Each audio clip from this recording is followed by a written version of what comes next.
Murakaza neza nshuti zacu mukunda gukurikirana ikiganiro neza kinyura kuri Danis TV.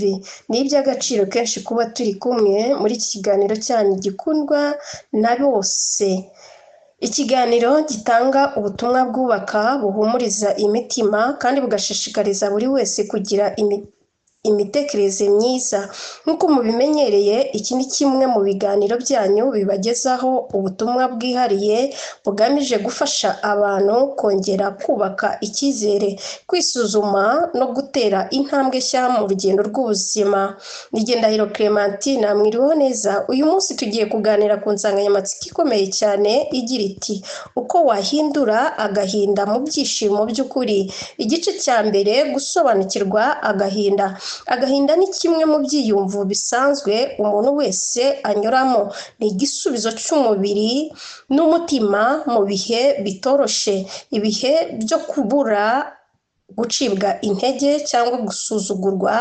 Ariko ni ingenzi gusobanukirwa ko agahinda atari umwanzi, ahubwo ari ikimenyetso cy'uko hari icyo tugomba kwiga cyangwa kigahindura ubuzima bwacu. Hari ibintu bine by'ingenzi tugomba kumenya ku gahinda. Agahinda karashira nubwo kagaragara nk'agakomeje, ntikaguma iteka ryose. Gahindura imyumvire no gukora ibikorwa bifatika bishobora guhindura.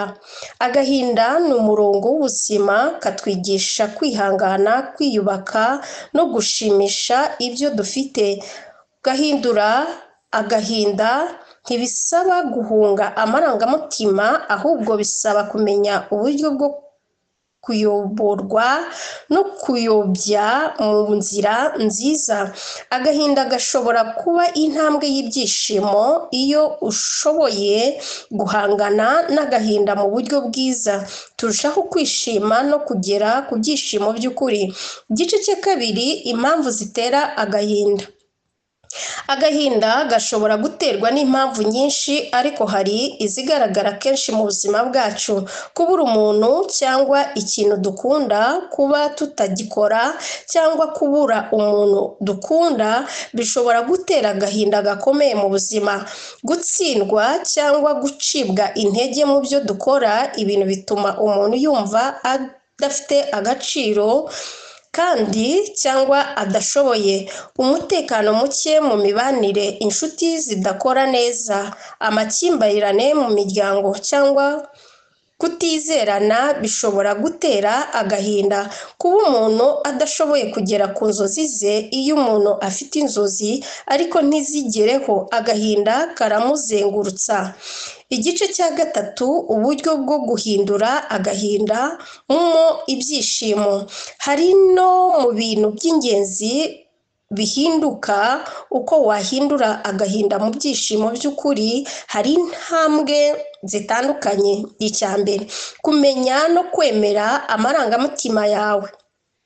Ntukirengagize agahinda kawe. Andika ibyo wumva, ushakishe impamvu iri mu gahinda. Kubabarira ubwonko bwawe cyangwa abandi barabigufasha kuruhura umutima. Cya kabiri, kwitoza gushimira.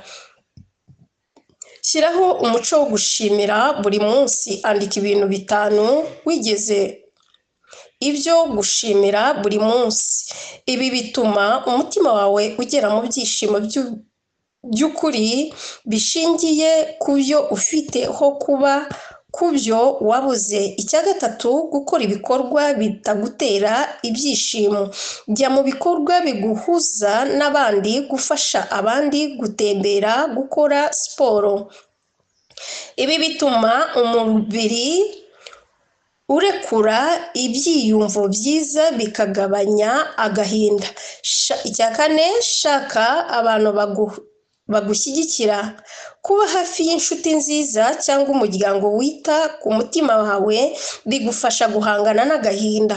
Igihe uri mu gahinda, kuganira n'umuntu uzi kumva neza ibitekerezo byawe biragufasha cyane.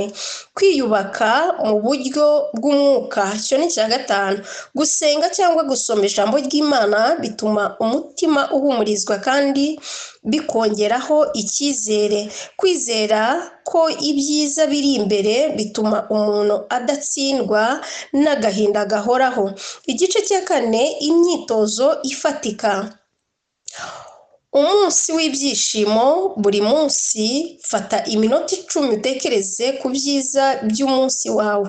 Wandike amarangamutima, andika ibyo wumva byose, hanyuma ugerageze gushaka igisubizo ku buri kibazo. Gufasha abandi, fata umwanya wo gushaka umuntu kuko gutanga bitera ibyishimo birambye. Meditation ni isengesho. Fata iminota 5 cyangwa 10 utekereze ku byiza byawe no gushimira Imana ku byo ukora neza. Igice cya gatanu, ubuhamya. Hari abantu benshi bahuye n'agahinda gakomeye ariko bakagerageza izi nzira. Umwana w'umukobwa watsinzwe mu ishuri ryisumbuye yize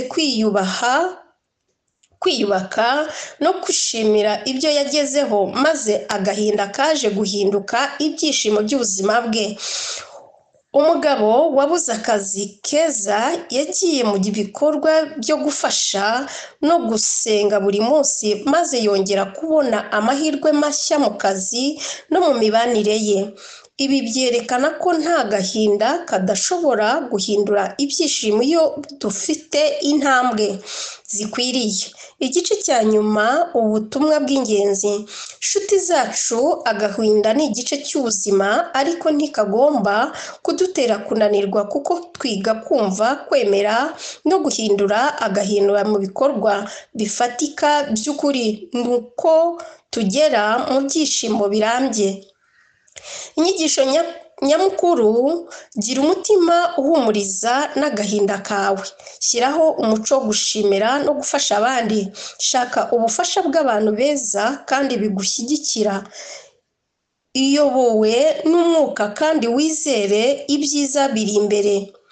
Inshuti zacu bakunda z'ibikiganiro, ibi ni byiza guhora twibuka ko ibyishimo by'ukuri bituruka imbere muri twe. Suko dufite byinshi cyangwa twabuze uko twiga guhindura agahinda mu byishimo, niko ubuzima bwacu burushaho kuba bwiza kandi burangwa n'icyizere. Murakoze cyane kuba turi kumwe natwe muri iki kiganiro. Ndahiro Clementine. Turabasabye gukomeza gukurikirana ibiganiro neza kuri Danis TV kugira ngo twese tugere ku byishimo by'ukuri mu buzima bwacu. Shalom.